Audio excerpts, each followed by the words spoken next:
دیکھیے، سب سے پہلے تو یہ کہ یہ سوموٹو کیس ہے، اگرچہ کہ اس میں سپریم کورٹ بار اور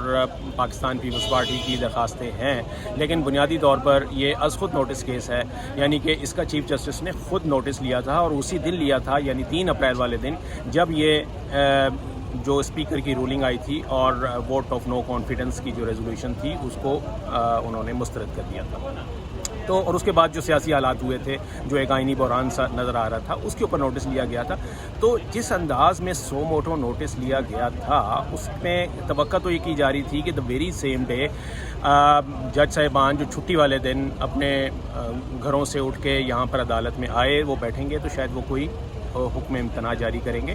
اور اس قسم کے جو کیسز ہوتے ہیں ایمرجنسی نوعیت کے، اس میں حکم امتناع کے لیے ہی اتنی ارجنسی دکھائی جاتی ہے۔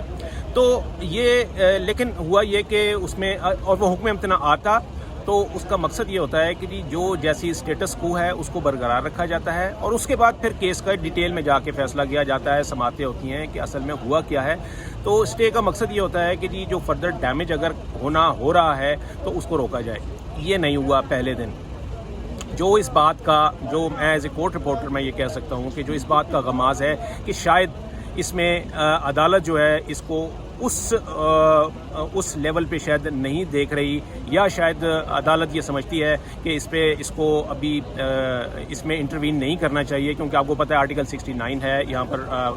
آئین کا، جو کہ یہ کہتا ہے کہ پارلیمنٹری پروسیڈنگز جو ہوتی ہیں، اسپیکر کی جو خاص طور پہ جو پروسیڈنگ ہوتی ہیں اس کو چیلنج نہیں کیا جا سکتا، کوئی عدالت جو ہے وہ اس کی میں انٹروین نہیں کر سکتی اس معاملے میں۔ یہ ایک پروٹیکشن ملی ہوئی ہے آرٹیکل 69 کے تحت پارلیمنٹری پروسیڈنگ کو اور اسپیکر کو۔ تو